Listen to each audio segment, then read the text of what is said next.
To Shivani की खुशियाँ official. आप सभी को पता होगा कि हमारा 25 मार्च को चंद्र ग्रहण पड़ने वाला है, जो रात में 10:15 बजे से लगा के 3:30 बजे तक रहेगा। और सभी को पता होगा कि हमें चंद्र ग्रहण में क्या क्या करना होता है, लेकिन मेरा मेन मकसद उन लेडीज़ के लिए है जो प्रेग्नेंट हैं, कि सब मतलब बहुत कॉन्शियस रहती हैं कि जो प्रेग्नेंट लेडीज़ हैं उनको चंद्र ग्रहण में क्या सावधानियां बरतनी चाहिए। फर्स्ट ऑफ ऑल मैं ये बताऊंगी, अगर आप चंद्र ग्रहण पड़ने वाला है रात वैसे 25 मार्च को 10:15 बजे से 3:30 बजे तक है, तो आप ऐसा मान के चलिएगा आप 10 बजे से 4 बजे तक आप मान के चलिएगा कि चंद्र ग्रहण है। तो जो लेडीज़ प्रेग्नेंट हैं उनको एक तो सोना नहीं है, 10 बजे से 4 बजे तक सोना नहीं है, मतलब घूमते रहना है।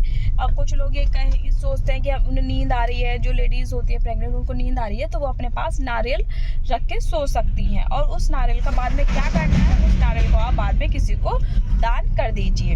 और आपने जो वस्त्र पहने हैं उसको भी आप दान करेंगी, कि ये कहा जाता है कि चंद्र ग्रहण की कोई भी छाया आपके ऊपर आपके बच्चे पर नहीं पड़नी चाहिए। और चंद्र ग्रहण के टाइम जब चंद्र ग्रहण पड़ता है तो किसी भी गर्भवती स्त्री को छत पर सड़क पर नहीं घूमना चाहिए, और उसे अपने कमरे में ही बैठे रहना चाहिए, खड़े होना रहना चाहिए, और अपने हाथ से कोई भी नुकीली वस्तुएं, कैंची, चाकू नहीं चलाने चाहिए। और साथ में जो उनके हस्बैंड हैं उनको भी कोई वर्क नहीं करना चाहिए ऐसे, क्योंकि फिर जो आपका बच्चा होगा आने वाले टाइम पर उस पर भी गलत इफेक्ट पड़ता है। ये हमारी मान्यताएं हैं और पहले से ही चली आ रही हैं। और गर्भवती स्त्री जो है वो ये कर सकती हैं, वो जैसे चंद्र ग्रहण होगा, एक तो सुबह को उनको नहाना है, बाद में जैसे ही चंद्र ग्रहण समाप्त हो जाएगा तो उसके बाद भी उनको नहा लेना है।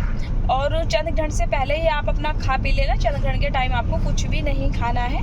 जो अगर आपका खाना एक्स्ट्रा रखा हुआ है बना हुआ, तो आप उसमें क्या कर सकते हैं, आप उसमें तुलसी का पत्ता डाल के रख सकते हैं। और बाद में जब चंद्र ग्रहण खत्म हो जाए तो वो खाना आप खा सकते हैं, क्योंकि इसमें शुद्धता बनी रहती है। और लेडीज़ को अपना खास तौर से ध्यान रखना है ताकि आपका बच्चा स्वस्थ हो, हष्ट हो, पुष्ट हो और बढ़िया हो। और ये पहले से मान्यताएं चली आ रही है, कहते हैं कि जो हानिकारक किरणें होती हैं वो हमारे बच्चे को इफेक्ट कर देती हैं। इस वजह से ये हमारी दादी, परदादी, नानी, चचिया, ददिया, ननिया, सास जो होती हैं, ये सारी बातें बताते हैं। तो इस बात का आपको ध्यान रखना है। और कोई भी मन में ये संदेह मत कीजिएगा कि हमारे ऊपर सूर्य वो चांद की थोड़ी सी भी रोशनी पड़ गई तो कुछ गलत हो गया, ऐसा कुछ नहीं है।